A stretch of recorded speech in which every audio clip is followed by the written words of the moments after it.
चलिए, good morning student. जैसे कि लास्ट लेक्चर में कुछ तकनीकी खराबी आने के कारण उस दिन वो लेक्चर बीच में ही रुक गया था, उतना हालांकि अपलोड कर दिया गया है। आगे देखिए, हम आपको पढ़ा रहे थे प्रकाश का परावर्तन। ठीक, परावर्तन क्या होता है? Refraction of light. प्रकाश का परावर्तन, reflection of light, reflection of light. प्रकाश के परावर्तन में ये परावर्तन तल होता है,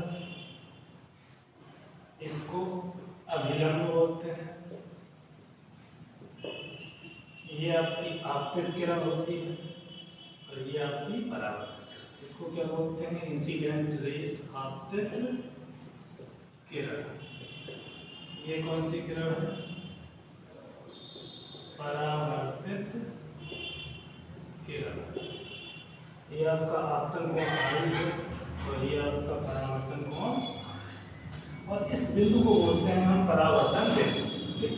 प्रकाश का परावर्तन क्या होता है? जब कोई प्रकाश किरण किसी परावर्तक तल से टकराकर उसी माध्यम में वापस लौट जाती है तो इस घटना को प्रकाश का परावर्तन कहते हैं। प्रकाश का ये आपका परावर्तक तल है, परावर्तक तल, और ये जो पॉइंट होता है इस पॉइंट को हम कहते हैं परावर्तन बिंदु। क्या कहते हैं? परावर्तन बिंदु। क्लियर? तो इसके बाद हमने कहा था परावर्तन के नियम। तो पहला नियम था कि प्रकाश के परावर्तन में आपतन कोण स्मॉल आई और परावर्तन कोण स्मॉल आर आपस में कैसे होते हैं? प्रकाश के परावर्तन में आपतन कोण स्मॉल आई तथा परावर्तन कोण स्मॉल आर आपस में बराबर होते हैं। दूसरा नियम ये था कि सेकंड नियम, ये कौन सी किरण है? आपतित किरण, ये परावर्तित किरण, ये अभिलंब, और ये परावर्तन बिंदु। आपतित किरण, अभिलंब, परावर्तन बिंदु और आपकी परावर्तित किरण तीनों एक ही या सभी एक ही तल में स्थित होते हैं। ठीक, आपतित किरण, परावर्तित किरण, अभिलंब, परावर्तन बिंदु सभी एक ही तल में स्थित होते हैं। ये आपका हो गया परावर्तन के नियम। आगे देखते हैं।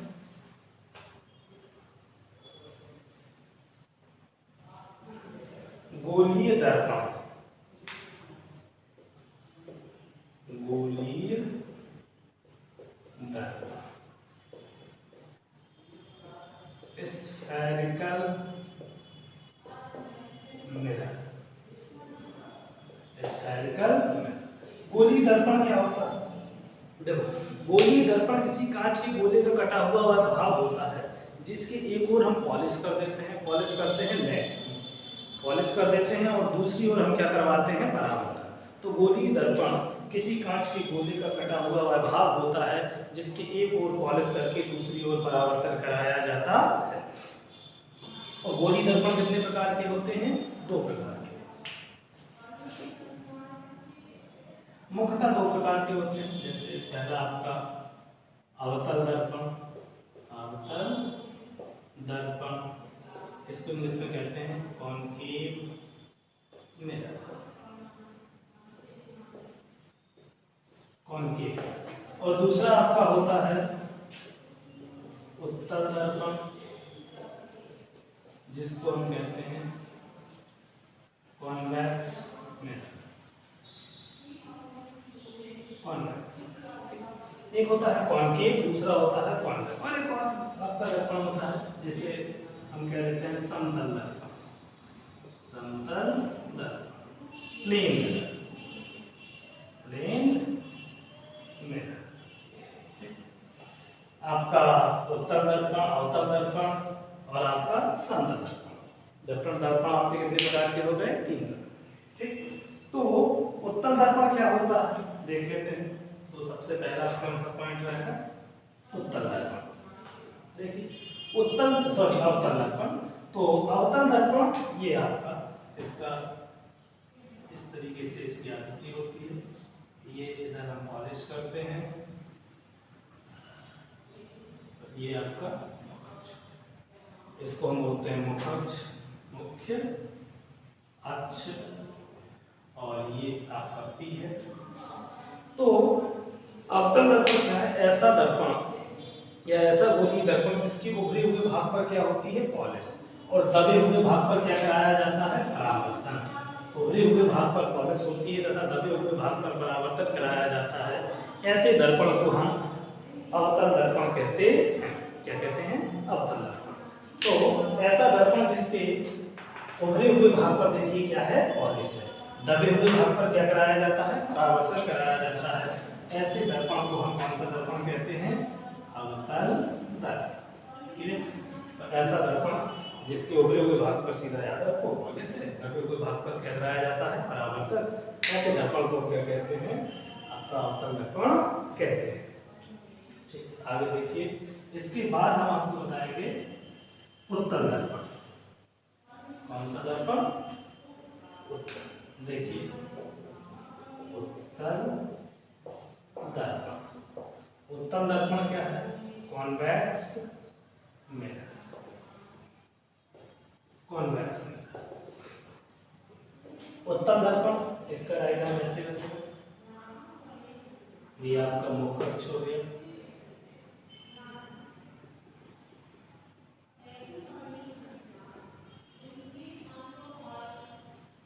ये मुख्य अक्ष और ये आपका मुख्य अक्ष से समांतर आने वाली तरफ इस तरीके से हो जाती है।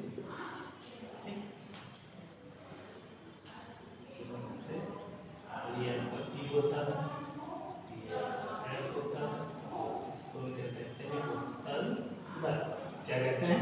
उत्तल दर्पण। देखिए, तो उत्तल दर्पण क्या है? ऐसा दर्पण जिसके दबे हुए भाग पर क्या है? पॉलिश है। देखिए आप ध्यान से, हमने यहाँ इसके दबे हुए भाग पर हमने क्या कर रखी है? पॉलिश, और उभरे हुए भाग पर हम क्या करा रहे हैं? परावर्तन।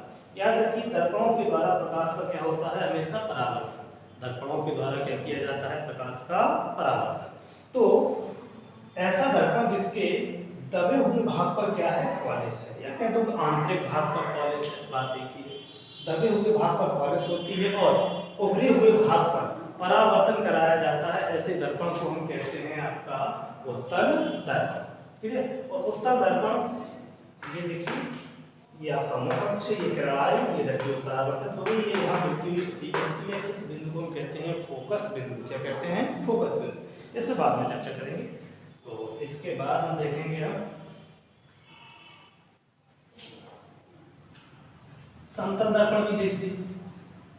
ये समतल दर्पण, ये कांच की कोई प्लेट है, सीधी प्लेन कांच की प्लेट है। इसके एक और पॉलिश कर देते हैं, इसके एक और हम क्या कर देते हैं? पॉलिश, और दूसरी ओर क्या करते हैं? परावर्तन। तो इस प्रकार के दर्पण को हम आपको कहेंगे समतल दर्पण। तो कांच की एक सीधी प्लेट समतल प्लेट के एक ओर पॉलिश कर देने से फिर दूसरी ओर परावर्तन कराया जाता है। इस प्रकार के दर्पण को हम कहते हैं समतल दर्पण। तो गोली दर्पण कंप्लीट हुआ। गोली दर्पण का मतलब है कि कांच का एक ऐसा, किसी कांच के गोले का कटा हुआ ऐसा भाग जिसके एक ओर पॉलिश करके दूसरी ओर परावर्तन कराया जाता है, गोली दर्पण कहते हैं। गोली दर्पण कितने प्रकार के होते हैं? 3, अवतल दर्पण, उत्तल दर्पण और समतल दर्पण। अवतल दर्पण में क्या होता था? अवतल दर्पण ये होता था, ये देखिए कि उभरे हुए भाग पर हम क्या करवाते थे? पॉलिश, और दबे हुए भाग पर हम क्या करवाते थे? परावर्तन। इसको हम क्या कहते थे? आपका अवतल दर्पण। अवतल दर्पण। तो अवतल दर्पण की परिभाषा क्या हो जाएगी? ऐसा दर्पण जिसके उभरे हुए भाग पर पॉलिश तथा दबे हुए भाग पर परावर्तन कराया जाता है, अवतल दर्पण कहते हैं। इसके बाद उत्तल दर्पण, ये आपका उत्तल दर्पण था। ये देखिए एक बार फिर से, ऐसा दर्पण जिसके दबे हुए भाग पर हम क्या करवाते हैं? पॉलिश, उभरे हुए भाग पर क्या होता है? परावर्तन। इसे हम क्या कहेंगे?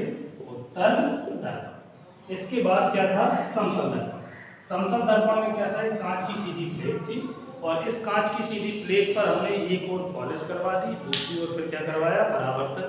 तो उसे हम क्या कहते हैं? आपका समतल दर्पण। इसका उपयोग आईना देखने में किया जाता है, तो आपका क्या होता है? समतल दर्पण।